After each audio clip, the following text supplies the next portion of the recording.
ইতিহাস ও সামাজিক বিজ্ঞান বই এবং আমি এই দুটা পৃষ্ঠা কোনো কথা নেই, এটা আগে ট্রেন্ডে অংশগ্রহণ করছি, যেহেতু সবাই করছে বাংলাদেশের, হ্যাঁ, তাদের তরুণদের পক্ষ থেকে আমি ট্রেন্ডে অংশগ্রহণ করলাম এবং এটা ছিলাম।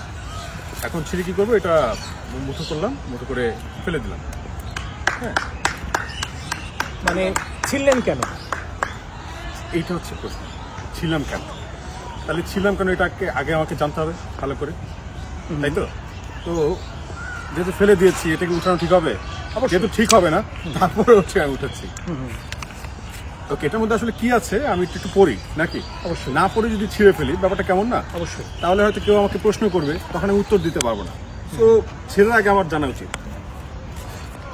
তো আমি এটা পড়ছি, হ্যাঁ, এখানে আছে, সেখান থেকে বলছি যে শরীফা বললেন, যখন আমি তোমাদের স্কুলে পড়তাম তখন আমার নাম ছিল শরীফ আহমেদ। তার আগে যে খুশি আপা নামের একজন শিক্ষক, তিনি হচ্ছে একজন অতিথিকে ক্লাসে নিয়ে আসলেন। তো তিনি বললেন, তিনি ছোটবেলায় তোমাদের স্কুলে 7ম শ্রেণীতে পর্যন্ত পড়েছেন, আজ এসেছেন তিনি নিজের স্কুলটা দেখতে। সুমন জানতে চাইলো আপনার নাম কি? তিনি বললেন আমার নাম শরীফা আক্তার। আচ্ছা, শরীফা, পরের শরীফার জায়গা থেকে যাচ্ছি। শরীফা বললেন, যখন আমি তোমাদের স্কুলে পড়তাম তখন আমার নাম ছিল শরীফ আহমেদ। আনুচিং অবাক হয়ে বলল, আপনি ছেলে থেকে মেয়ে হলেন কি করে? শরীফা বললেন, আমি তখনও যাচ্ছিলাম, এখনও তাই আছি, নামটা কেবল বদলেছি। ওরা শরীফার কথা ঠিক যেন বুঝতে পারল না। আনাই তাকে জিজ্ঞেস করলো, আপনার বাড়ি কোথায়? শরীফা বললেন, আমার বাড়ি বেশ কাছে, কিন্তু এখন একটু দূরে থাকি।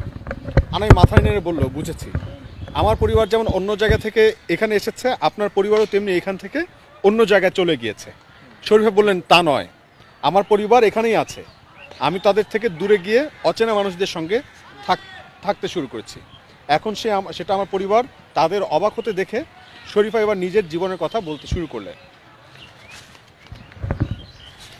শরীফার গল্প, জীবনের গল্প। ছোটবেলায় সবাই আমাকে ছেলে বলতো, কিন্তু আমি নিজে একসময় বুঝলাম আমার শরীরটা ছেলেদের মতো হলেও আমি মনে মনে একজন মেয়ে। আমি মেয়েদের মতো পোশাক পরতে ভালোবাসতাম, কিন্তু বাড়ির কেউ আমাকে পছন্দের পোশাক কিনে দিতে রাজি হতো না। বোনদের সাজবার জিনিস দিয়ে লুকিয়ে লুকিয়ে সাজতাম, ধরা পড়লে বকাঝকা, এমনকি মারও জুটত কপালে। মেয়েদের সঙ্গে খেলতেই আমার বেশি ইচ্ছে করতো, কিন্তু মেয়েরা আমাকে খেলায় নিতে চাইতো না। ছেলেদের সঙ্গে খেলতে গেলেও তারা আমার কথাবার্তা, চাল চলন নিয়ে হাসাহাসি করত। স্কুলের সবাই, পাড়াপড়শি, এমনকি বাড়ির লোকজনও আমাকে ভীষণ অবহেলা করত। আমি কেন এরকম কথা ভেবে আমার নিজেরও খুব কষ্ট হতো, নিজেকে ভীষণ একা লাগতো।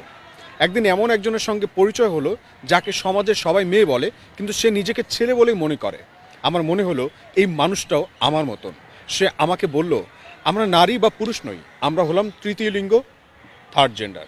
সেই মানুষটা আমাকে এমন একটা জায়গায় নিয়ে গেল যেখানে নারী পুরুষের বাইরে আরও নানা রকমের মানুষ আছে, তাদের হিজড়া বলা হয়। তাদের সবাইকে দেখে শুনে রাখেন তাদের গুরুমা। আমার সেখানে গিয়ে নিজেকে আর একলা লাগলো না, মনে হলো না যে আমি সবার চেয়ে আলাদা। সেই মানুষগুলোর কাছেই থেকে গেলাম। এখানকার নিয়ম কানুন, ভাষা, রীতিনীতি আমাদের বাড়ির চেয়ে অনেক আলাদা। আমরা সবাই সুখ দুঃখ ভাগ করে নিয়ে একটা পরিবারের মতনই থাকি। বাড়ির লোকজনের জন্য খুব মন খারাপ হয়, তাই মাঝে মাঝে বাড়িতেও যাই। আজ থেকে 20 বছর আগে বাড়ি ছেড়েছি। সেই থেকে আমি আমার নতুন বাড়ির লোকদের সঙ্গে শহরের বিভিন্ন বাড়িতে গিয়ে নতুন শিশু আর নতুন বর বউকে দোয়া আশীর্বাদ করে পয়সা রোজগার করি। কখনো কখনো লোকের কাছে চেয়ে টাকা সংগ্রহ করি। আমাদেরও ইচ্ছে করে সমাজের আর 10টা স্বাভাবিক মানুষের মতো জীবন কাটাতে, পড়াশোনা, চাকরি, ব্যবসা করতে। এখনও বেশিরভাগ মানুষ আমাদের সঙ্গে মিশতে চায় না, যোগ্যতা থাকলেও কাজ দিতে চায় না। তবে আজকাল অনেক মানুষ আমাদের প্রতি যথেষ্ট সহানুভূতিশীল। ইদানিং আমাদের মতো অনেক মানুষ নিজ বাড়িতে থেকে লেখাপড়া করছে। আমাদের মতো মানুষ পৃথিবীর সব দেশেই আছে। অনেক দেশেই তারা সমাজের বাকি মানুষের মতনই কাটায়। তবে আমাদের দেশের অবস্থারও বদল হচ্ছে। 2013 সালে সরকার আমাদের স্বীকৃতি দিয়েছে। বিভিন্ন সরকারি ও বেসরকারি প্রতিষ্ঠান আমাদের জন্য কাজ করছে, শিক্ষার ব্যবস্থা করছে, কর্মসংস্থানের ব্যবস্থা করছে, সমাজের দৃষ্টিভঙ্গি বদলানোর প্রচেষ্টা করছে। নজরুল ইসলাম, ঋতু, শাম্মী রানী চৌধুরী, বর্মনের মতো বাংলাদেশের হিজড়া জনগোষ্ঠী অনেক মানুষ সমাজ জীবনে এবং পেশাগত জীবনে সাফল্য পেয়েছেন। এই হচ্ছে শরীফার গল্প। এবং নজরুল ইসলাম ঋতু হিজড়া সম্প্রদায় থেকে চেয়ারম্যান হয়েছেন এবং জনাব শাম্মী রানী চৌধুরী উন্নয়ন কর্মী বেসরকারি সংস্থার এবং জাতীয় পর্যায়ের নৃত্যশিল্পী জনাব লিনিয়া শাম্মী বিউটিশিয়ান এবং উন্নয়ন কর্মী জনাব বিপুল বর্মন ঢাকার একটি বাইং হাউসে কর্মরত। এই বিষয়গুলোই এই 39, 40, 41 এই পেজগুলোতে ছিল। আচ্ছা, সমস্যা বলতে এখানে জাস্ট একটা কনফিউশন আছে, যে কনফিউশনের জের ধরে আপনারা হয়তো দেখেছেন একটা শিক্ষকদের একটা ফোরামে আসিফ মাহতাব উৎস একজন শিক্ষক ব্র্যাক ইউনিভার্সিটির স্যারকে আজকে আমরা গত পরশুদিন জেনেছি যে তাকে বিশ্ববিদ্যালয়ে যেতে নিষেধ করেছে, তাকে স্যাক করা হয়েছে। গতকালকে রাত্রে আপডেট জেনেছি যে তার ইনস্টিটিউশনাল যে ইমেলটা সেটা হচ্ছে গিয়ে বন্ধ করে দেওয়া হয়েছে। তো আলটিমেটলি এটা যেই ঘটনাটা ঘটলো একটা মানুষের উপর, আসলে তাই সে বলেছিল কি, মূল বিষয়টা হচ্ছে এখানে যাইতে হবে। তো আমরা দেখলাম যে এখানে যে বিষয়টা আছে, যে কথাটা উল্লেখ আছে, একটা মানে সপ্তম শ্রেণীর শিশুদেরকে বোঝানোর জন্য বা তাদের প্রতি তারা যেন সহানুভূতিশীল হয় একটা গোষ্ঠীর প্রতি, যে গোষ্ঠীর কথা লেখা হয়েছে যে মেনশন করে দিয়েছে হিজড়া জনগোষ্ঠী, কিন্তু সিমটম যেটা বলেছে যে আমি আমার শরীরটা ছেলেদের মতো হলেও ভিতরে মনে মনে আমি একজন মেয়ে, মনে মনের কথা বলেছে। এইখানটায় হচ্ছে সবচাইতে বড় কনফিউশনটা তৈরি হয়েছে, যেটা আমি দেখছি বা আমার কাছে যেটা মনে হয়েছে। তো যে হিজড়া সে কিন্তু বাই ডিফল্ট শারীরিকভাবে বায়োলজিক্যালি হিজড়া, শারীরিকভাবে তার একটা ফল্ট আছে। সে হচ্ছে কি ছেলেও হতে পারে মেয়েও হতে পারে, বা জন্মের পরপরই হচ্ছে এটা বোঝা না গেলেও সে যখন আস্তে আস্তে বড় হয় বয়ঃসন্ধিকালে এটা বোঝা যায় যে সে হিজড়া নাকি স্বাভাবিক নারী অথবা পুরুষ। কিন্তু যেটা ঘটেছে এখানে বায়োলজিক্যাল ফ্যাক্টটা একদম টোটাল এড়িয়ে গিয়ে আমরা মনে মনে ধরে নেওয়া যে বিষয়টাকে উল্লেখ করা হয়েছে বইটাতে, এখানটায় সবচাইতে কনফিউশন তৈরি করেছে। যেই কনফিউশনটা মনে মনে যারা ধরে নেয়, হিজড়া এবং ট্রান্সজেন্ডার দুইটা টার্ম আছে বাংলাদেশে, এদের মধ্যে মৌলিক পার্থক্য আছে, ঠিক আছে। সেটা যদি বলতে হয়, যেমন ধরেন হিজড়া এবং ট্রান্সজেন্ডার যদি বলি, হিজড়াটা এটা বায়োলজিক্যালি তারা হিজড়া, ঠিক আছে, জেনেটিক্যালি। ধরেন আমি যদি এটা বলি যে কিছু আপনাদেরকে এক্সাম্পল দিই, যেমন হিজড়া এটা একটা জন্মগত সমস্যা, ল্যাব টেস্ট জেনেটিক ও বায়োকেমিক্যাল করে এটি প্রমাণ করা যায়। কিন্তু ট্রান্সজেন্ডারের ক্ষেত্রে এটা কিন্তু একটা মানসিক অবস্থা যার সাথে জন্মগত লিঙ্গের কোনো সম্পর্ক নেই। একজন ছেলে বা মেয়ে নিজেকে ভুল দেহে আটকা পড়েছে বলে মনে করে এই জায়গাটা হচ্ছে কি কনফিউশনের জায়গা। এটার সাথে এটা মিল পেয়েছেন তো এইমাত্র। আচ্ছা, আরও কয়েকটা টার্মস বলে তারপর হচ্ছে গিয়ে এটা বলি, উত্তরটা দিই। এটা খুব অস্বাভাবিক ঘটনা হিজড়াদের ক্ষেত্রে, এটা খুবই অস্বাভাবিক ঘটনা, প্রতি 5,000 শিশুর একজন হিজড়া হতে পারে। আর ট্রান্সজেন্ডারের ক্ষেত্রে বলছে এটা ল্যাব টেস্ট করে প্রমাণ করা যায় না, স্বঘোষিত ব্যাপার। যে কেউ ইচ্ছা করলে বলতে পারে, আপনিও চাইলে বলতে পারবেন যে আমি ট্রান্সজেন্ডার, ঠিক আছে। আপনিও চাইলে হচ্ছে কি যে কোনো সময় যে কোনো মুহূর্তে তাদের মানে কাতারে আপনি নিজেকে নিতে পারবেন। আবার হচ্ছে হিজড়ার ক্ষেত্রে একটি শিশু অস্পষ্ট বাহ্যিক প্রজনন অঙ্গ নিয়ে জন্মাতে পারে, কারোর ক্ষেত্রে বয়ঃসন্ধি এমনকি 20 থেকে 25 বছর বয়সেও শারীরিক পরিবর্তন হতে পারে। অবিকল মেয়ে হিসেবে বড় হতে থাকে, কিন্তু তখনই বোঝা যায় সে আসলে পুরুষ যখন বয়স পেরিয়ে যাচ্ছে কিন্তু মাসিক বা রক্তস্রাব শুরু হচ্ছে না। এরা সন্তান জন্ম দিতে পারে না, হিজড়া, এরা হচ্ছে হিজড়া। এবার ট্রান্সজেন্ডারের কথা বলি, যদি বৈশিষ্ট্য দিক থেকে হরমোন বা সার্জারি করে ট্রান্সজেন্ডার হলো কিনা তা মুখ্য নয়। এই আইডেন্টিটি যেভাবে প্রকাশিত হতে পারে, যেমন নাম পরিবর্তন, যেমন পুরুষ থেকে নারীর নাম হতে পারে, যেমন তার একটা নারীর নাম দিল, আবার নতুন সম্বোধন প্রোনাউন, সে আগে ছিল হি, পরে হচ্ছে কি সে বলছে যে আমি শি। হ্যাঁ, তো পোশাক পরিবর্তন করতে পারে, মেকআপ পরিবর্তন করতে পারে, যেমন হ্যাঁ শরীফ থেকে শরীফা, ওকে। সার্জারি করে জরায়ু বানানো যায় না, আবার কার্যকরী পেনিসও তৈরি করা যায় না যা দিয়ে বীর্যপাত হয়। সে সন্তান জন্ম দিতে পারবে না, ব্যাপারটা এরকমটা দাঁড়াচ্ছে। সার্জারি করে জরায়ু বানানো যায় না, আচ্ছা এটা তো বললাম। গবেষণার অনুসারে 20% ট্রান্সজেন্ডার মেডিকেল ট্রিটমেন্ট করে বাহ্যিক নারী বা পুরুষের মতো কিছু বৈশিষ্ট্য অর্জন করলেও বাস্তবে 98% এর ট্রান্স নারীর পেনিস থাকে, তেমনিভাবে ট্রান্স পুরুষের যোনি থাকে। ট্রান্সজেন্ডাররা মূলত সমকামী, আবার বাই সেক্সুয়ালও হতে পারে। মানে সে যে শুধুমাত্র সম লিঙ্গের প্রতি আকৃষ্ট হবে ব্যাপারটা এমন না, সে হচ্ছে গিয়ে বায়ু হতে পারে, উভয় লিঙ্গের প্রতি আকৃষ্ট হতে পারে। এটা সম্পূর্ণ মনস্তাত্ত্বিক ব্যাপার। একটা হচ্ছে বায়োলজিক্যালি শারীরিকভাবে, আর একটা হচ্ছে গিয়ে মনস্তাত্ত্বিক। তো আমরা যেটা দেখছি এই বইটার মধ্যে, যদি আপনি ক্লাস 7-এর একটা বাচ্চাকে এই ব্যাপারটা অ্যাওয়ার করতে চান, তাহলে এইভাবে হালকার উপর হচ্ছে গিয়ে আপনি এইভাবে তো বোঝাতে পারেন না। এখানে যেভাবে উল্লেখ করা হয়েছে, যারা এটা লিখেছেন বা যারা অ্যাপ্রুভ করেছেন এই বইটা, আমার কাছে হয়তো আপনারা বলতে পারেন যে এটা তারা নির্বোধের মতো কাজ করেছে, বুঝে শুনে করে নাই, তারা অবুঝের মতো একটা কাজ করেছে। আবারও দেখবেন এক সেক্টরের লোকজন বলছে যে এটা ইন্টেনশনালি করা হয়েছে। ঠিক আছে, সুচারুভাবে এটা একটা কৌশলগতভাবে তারা এটা করেছে, প্রমোটটা করেছে। আমাদের দ্বন্দ্বটা জাস্ট এইখানটায় হয়েছে যে তারা আসলে ইনোসেন্টলি এই কাজটা করেছে নাকি হচ্ছে কি তারা কৌশলে করেছে। তো এখন আমরা এইখানটায় যেহেতু এটা একটা কনফিউশন, তো বাংলাদেশের মানুষ তাদের পরিবার নিয়ে কনসার্ন, তাদের শিশুদের নিয়ে কনসার্ন, তাদের পরবর্তী প্রজন্ম কেমন হবে এটা নিয়ে কনসার্ন।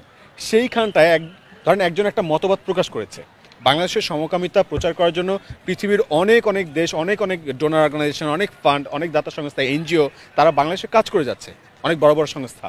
কিন্তু ইসলাম বলে, আমাদের যে ইসলামিক ফিলোসফির জায়গা থেকে আল্লাহ নিষেধ করেছে, হ্যাঁ, যে বাংলাদেশ, হ্যাঁ এটাই সত্যি কথা, বাংলাদেশের সংবিধানও কিন্তু এটা লিগাল করে নাই।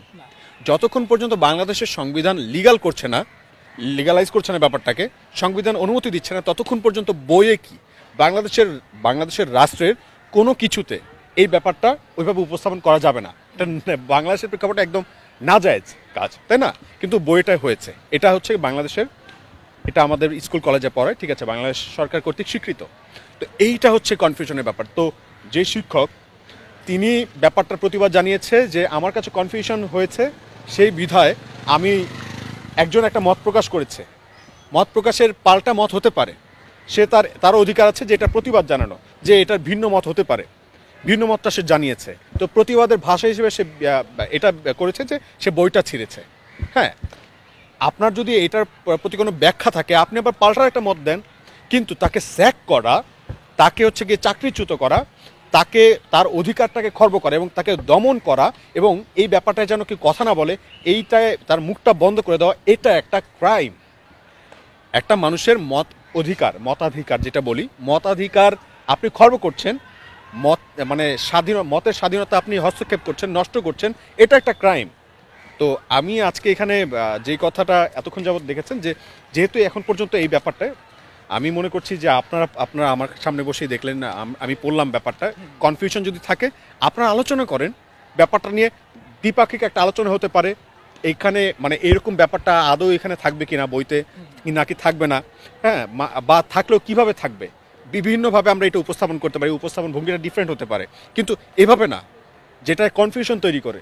এমন হতে পারে যে আপনার সন্তান সে জানলো না, যে সে মনে করলো হিজড়া সম্প্রদায়, তার প্রতি তার একটা সহানুভূতি জন্ম দিল, কিন্তু আপনার ছেলেটা তার কাছে যাচ্ছে, তার প্রতি সহানুভূতি দিয়ে দেখাচ্ছে, আপনার ছেলেটা তার কাছে যাচ্ছে, যার পর থেকে সে চকলেট দিচ্ছে, খাচ্ছে, ঠিক আছে, তার প্রতি সহানুভূতিশীল হয়ে সে তার সাথে হাঁটাচলা করছে, তার কথা শুনছে। এমনও তো হতে পারে সে এরকম সহানুভূতি দেখে এমন একজন মানুষের কাছে গেল যে মনে করে সে একজন মেয়ে, কিন্তু সে বাইসেক্সুয়ালও হতে পারে। আপনার ছেলেকে যদি সে সেক্সুয়ালি অ্যাসাল্ট করে ফেলে, সে যদি তাকে একটা ক্ষতি করে ফেলে, তখন হচ্ছে ওইটা দায়ভার কে নিবে? আপনার ছেলেটা কিন্তু ক্ষতিগ্রস্ত হতে পারে। আমি ছোটোবেলায়, আমরা এক্সাম্পল দিয়ে বলছি, আমি ছোটোবেলায় যখন কোচিংয়ে যেতাম, একদম ক্লাস 5-এ, তখন হচ্ছে আমাদের একজন শিক্ষকের বন্ধু আমাদের ওখানে আসতেন ক্লাসে আসার পর আমাদের বন্ধুদের মধ্যে যেই বন্ধুটা একটু সুদর্শন, তাকে প্রায় ডেকে নিয়ে তার কোলে বসাতেন, কোলে নিয়ে তাকে হচ্ছে কি বিভিন্ন রকম চকলেট দিতেন, তারপর বন্ধুকে নিয়ে বিভিন্ন জায়গায় ঘুরতে যেতেন। পরবর্তী কিছুদিন পরে জানতে পারলাম সেই বন্ধুটার এমন একটা সে ক্ষতি করেছে যেই কথাটা সে কাউকে বলতে পারছে না।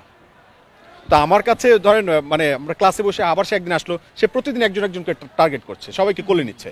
তো আমাকে যখন ডাকলো, আমি গেলাম, যে যখন সে হচ্ছে কি আমার সাথে ওরকম করার চেষ্টা করলো, আমি তো ঘুষি মেরে দিয়েছি, আমি তো সহ্য করতে পারি না, আমি তো প্রতিবাদ করে দিয়েছি। সবাই তো পারবে। ব্যাপারটা হয়েছে কি, আপনি চিন্তা করেন ওই ব্যাপারটা, আমি কেন ঘুষি মারলাম, আমাকে জিজ্ঞেস করা হলো আমি কেন ঘুষি মারছি, আমি বলতেও পারতেছি না যে ঘুষি আমি কেন মারছি। আমি এটা যুক্তিতে কি বলবো? আমি তখন ছোট, ক্লাস 5-এ পড়ি, ব্যাপারটা এমন হয়ে যায় না? তো সেই ক্ষেত্রে ধরেন আমি তো বলতে পারিনি, তখন কিন্তু আমি মাইর খেয়েছি, অনেক মাইর খেয়েছি, একা কান্না করেছি, তো ব্যাপারটা চিন্তা করেন, আমি নিজে মানে এখানে ভিকটিম, আবার মাইরও খাইতেছি আমি, ঠিক আছে, শাস্তিও পাচ্ছি আমি। তো এমনটা যে আপনার পরিবারের সাথে হবে না। আমার যে সেই বন্ধুটা যে ক্ষতিগ্রস্ত হয়েছে, যে অ্যাজাল্ট হয়েছে, এরকম ঘটনা যে আপনার সোসাইটিতে ঘটবে না, এটার নিশ্চয়তা কি আপনি বইটাতে উল্লেখ করেছেন? উল্লেখ তো করেন নাই। যদি আপনাকে ক্লিয়ার করতে হয় তাহলে পুরো ব্যাপারটা ক্লিয়ার করতে পারে এবং সচেতন করতে হবে যে এখান থেকে তোমার এরকম ক্ষতির সম্মুখীন তুমি হতে পারো, ঠিক আছে। এরকম মানুষ শুধুমাত্র হিজড়া সম্প্রদায় না, যারা মনে মনে ভাবে যে আমি মেয়ে, তাদের কথাটা আপনার উল্লেখ করতে হতো। যেহেতু আপনি এইভাবে টার্মসটা ইউজ করেছেন, তো ক্লিয়ারিফিকেশনটা ওইভাবে দেওয়া দরকার ছিল। কিন্তু বলছেন যে সংশোধন তো এটা তো রাষ্ট্রের দায়িত্ব। একটা মানুষ হচ্ছে গিয়ে, আমরা রাষ্ট্রকে জিজ্ঞেস করতে পারি যে তুমি কেন হচ্ছে গিয়ে এই ভুলটা আমাদের মধ্যে ছড়াচ্ছ, আমরা বুঝতে পারছি। আমি রাষ্ট্রকে প্রশ্ন করতে পারি। তো ডিরেক্টলি হচ্ছে একজন ব্যক্তির স্বাধীনতাকে আমি হস্তক্ষেপ করতে পারি না। তার রিজিক আপনি বন্ধ করে দিলেন, এটা কোন ধরনের হচ্ছে গিয়ে, মনে করেন আপনি বলছেন আমি লিবারালিজমের প্র্যাকটিস করছি, লিবারালিজম এত লিবারালিজম বলছেন, কিন্তু একজন মানুষের কথা শুনে আপনি এটা সহ্য করতে পারছেন না, আপনি তাকে ক্ষতিগ্রস্ত করছেন ব্যক্তিগতভাবে। এটা তো এক্সট্রিমিজম। এটা কীভাবে লিবারালিজম হলো? এটা আমার বুঝে আসে না।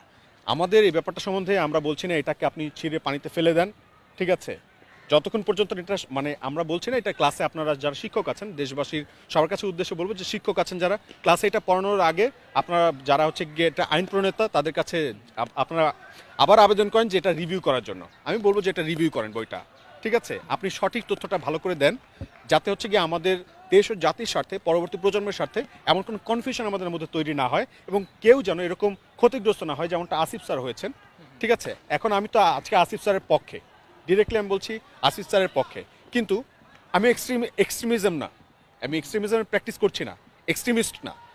আমি লিবারালি আপনার কাছে এটা চিন্তা করে বলছি যে এরকম কনফিউশন তৈরি করে মানুষের দাঙ্গা তৈরি করে না। আজকে যে ঘটনাটা ঘটছে এটা তো 2 দিন পর দাঙ্গা হইতে পারে মানুষের মধ্যে।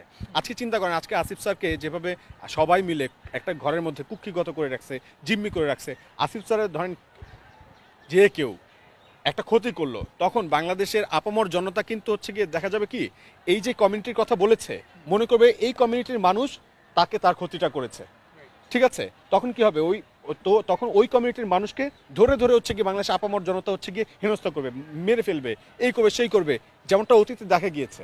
সেই অবস্থানে কিন্তু বাংলাদেশ অনেকটা বেরিয়ে আসতে পেরেছে। কিন্তু এখন যদি আমরা আবার সেই মানে যেইখান থেকে আমরা বেরিয়ে এসেছি সেই জায়গায় আমরা আবার ফিরে যাই, তাহলে সেটা হবে আমাদের সবচেয়ে বোকামি, নির্বোধের জায়গা। সো আমি মনে করছি যে এখন ওনার সেফটি অ্যান্ড সিকিউরিটি ইনশিওর করা খুব গুরুত্বপূর্ণ। রাষ্ট্রের উচিত তার সেফটি সিকিউরিটি ইনশিওর করা এবং যেই ঘটনাটা ঘটেছে এটা টোটালি সবাই মিলে বসা, আলোচনা করা এবং কিভাবে এখান থেকে রাষ্ট্র মুক্তি পেতে পারে, জনগণ মুক্তি পেতে পারে, আসিফ স্যারের যে অধিকার খর্ব হয়েছে সেখান থেকে মুক্তি পেতে পারে এবং শিক্ষার্থীরা মুক্তি পেতে পারে এবং আমার মতো, আমার বন্ধুর মতো, আপনার ছেলের মতো, আপনার মেয়ের মতো এরকম কোনো ছেলে মেয়ে যেন এরকম ক্ষতির সম্মুখীন না হয়, সেক্সুয়ালি অ্যাসল্ট না হয়। সেই ক্ষেত্রে আমরা যেন মানে একটা সেফ জোন তৈরি করতে পারি, একটা সুন্দর পরিবেশ তৈরি করতে পারি, সেই জন্য আমাদের প্রস্তুতি নেওয়া উচিত এবং কাজ করা উচিত বলে মনে করছি। আমি আচ্ছা আমি পড়ে দেখেছি এবং প্রতিবাদ জানিয়েছি। ওই যে বললাম কনফিউশন তৈরি করেছে, কনফিউশনের জায়গাটা আমার প্রতিবাদ, ঠিক আছে। এবং হ্যাঁ ভাই, আমি সমকামিতা যেই ব্যাপারটা, যে টার্মসটা আপনারা বাংলাদেশের মানুষ জানে কি জানে না, এই ব্যাপারটা নিয়ে আরও আলোচনা করা যেতে পারে, ভালো করে জানাশোনা হতে পারে। এটার এই সমকামিতা টোটালি ব্যাপারটা হচ্ছে গিয়ে মনস্তাত্ত্বিক জায়গা, বায়োলজিক্যালি না, ঠিক আছে। যারা হিজড়া জনগোষ্ঠী আছে তাদের প্রতি আমাদের সিম্প্যাথি দেখানো উচিত এবং আমাদের ইম্প্যাথেটাইজ হওয়া উচিত যে আল্লাহ তাকে যেভাবে বানিয়েছে আমার কিন্তু তার চেয়ে অনেক আমি বেটার আছি, তাকে আমার সেই সুবিধা দেওয়া উচিত এবং সে যেহেতু একটু হালকা পিছিয়ে আছে তাকে সামনে নিয়ে আসা উচিত। কিন্তু তাদেরকে যদি ধরেন আপনি এই যে সমকামিতার টার্মস ব্যবহার করে যদি হিজড়াদের যে সুবিধা আপনি যেটা দিচ্ছেন, সোসাইটি যে দিচ্ছে, সেটা যদি ওই সমকামিতা যারা প্রমোট করছে বা ওই ধরনের মানুষ যারা মনে মনে ভাবে, তারা যদি এটাকে সেই সুবিধাটাকে ব্যবহার করে, বাংলাদেশে হয় কি একটা কোটা দিলেন, ঠিক আছে, কোটাটার যথোপযুক্ত ব্যবহারটা না হয়ে ভিন্ন খাতে কোটাটার ব্যবহার হচ্ছে, এটা কিন্তু অহরহ ঘটছে। তো সেক্ষেত্রে যেন এমন ঘটনা না ঘটে, সেই জন্য আমার মনে হয় যে আমি এটা ডিরেক্টলি বলবো যে আমি এই ঘটনা যে ঘটছে, কনফিউশনটা তৈরি করছে, এটা আমি সাপোর্ট করছি না কোনোভাবে, আমি এটার প্রতিবাদ জানাচ্ছি। অস্বস্তিকর বিষয়। সেক্ষেত্রে যেহেতু মনের বিষয়, মনে ভেবে নিলাম, সেখানে অনেক সাইকোলজিস্ট আছে আমাদের দেশে, সেখানে কাউন্সিলিং করতে মনে মনের বিষয়টা দূর করা যায়, সুস্থ অবশ্যই মনে মনে ধরেন আমি এখন হিজড়াকে সুস্থ করা যায় না, না। সেটা স্বাভাবিক জীবনে ফেরা বাই যায় না। ডিফল্ট বা একটা হিজড়াকে পরিপূর্ণ পুরুষ বানানো যায়, পরিপূর্ণ নারী বানানো যায় না, তাই কিনা? সেক্ষেত্রে মনে মনে বিষয়টা চিকিৎসা করে সেটা দূর করা যায়। যায়। সেখানে এই বই আসলো না কেন, শুধু শুধু প্রমোট করা হলো না? আচ্ছা, সেই ক্ষেত্রে এটা তো আমাদের ওই যে একটা ফল্ট। হ্যাঁ, আপনাকে আগে বুঝতে হবে যে আমি যেই কনসেপ্টটা সোসাইটিতে প্রমোট করছি, এইটায় জনগণের স্বার্থ কী, এটাতে সোসাইটি কিভাবে উপকৃত হচ্ছে। সোসাইটির কোনো উপকারিতা নাই, বরং অপকারিতা তৈরি করবে এমন কনসেপ্ট আমরা প্রমোট করতে দিব বা কেন? প্রথম কথা হচ্ছে এখানে। আবার ওই যে মনে মনে, আচ্ছা ঠিক আছে, সে মনে মনে আপনার যদি একটা ভাই, সে যদি মানসিকভাবে বিকারগ্রস্ত থাকে, আপনি কি তাকে মেরে ফেলবেন? মেরে ফেলবেন না। তাকে অবশ্যই সুস্থতার দিকে আপনি আহ্বান জানাবেন যে তুমি সুস্থ হও, তোমাকে ওইভাবে ট্রিটমেন্ট করবেন। এটা রাষ্ট্রের উচিত যে তার যদি আমাদের দেশে এরকম থাকে কেউ, তাকে ওইভাবে ট্রিটমেন্ট করানো, ঠিক আছে, যাতে হচ্ছে গিয়ে সে সুস্থ স্বাভাবিক জীবনযাপন করতে পারে। তাকে হচ্ছে গিয়ে এরকম কনফিউশন তৈরি করে তাকে মানুষ দিয়ে মাইর খাওয়ানো, তার ক্ষতি করা, এমনটা তো আমরা চাই না। এটা তো এক্সট্রিমিজম, এটা চাইবো না। তো আমরা এটাই চাইবো যে যারা এই ধরেন এই যে বায়োলজিক্যালি যারা হিজড়া, তাদেরও যেন অধিকার খর্ব না হয়, আমাদের সেই ব্যাপারে সংবেদনশীল থাকতে হবে এবং যাতে আমাদের সোসাইটির মধ্যে কোনো ব্যাড ইম্প্যাক্ট তৈরি না হয়, সেই ক্ষেত্রে আমাদের সজাগ থাকতে হবে। এবং যারা যারা এই কাজগুলো করছে, কনফিউশন করছে, এবং এই যে যে ঘটনাগুলো ঘটে গেল, এই ব্যাপারে যারা ঘটিয়েছে তাদের ব্যাপারে আমাদের এখন চিন্তা করে দেখা গুরুত্বপূর্ণ। এবং আমরা তারা কতটুকু আমাদের ভালো চায় না, সেই ব্যাপারে আমাদের জনগণের স্টেপ নেওয়া দরকার। রনি ভাই, সোশ্যাল মিডিয়াতে ব্র্যাক পণ্য বর্জন, ব্র্যাক ইউনিভার্সিটি বর্জন করা হচ্ছে, এটাকে কিভাবে? আচ্ছা, আমি ক্লিয়ারলি যদি বলি যে দেখেন আমাদের এই বয়কট যে ট্রেন্ড, আমি আসলে বয়কট ট্রেন্ডে অংশগ্রহণ করতে আসলে এখন আর ইন্টারেস্ট ফিল করি না। বাংলাদেশে এর আগেও এই যে আপনারা দেখেন প্যালেস্টাইন নিয়ে যে ঘটনা ঘটলো, আমরা কোক বর্জন করব, নেসলে বর্জন করব, কে বলছে এটা, কে করছে এটা?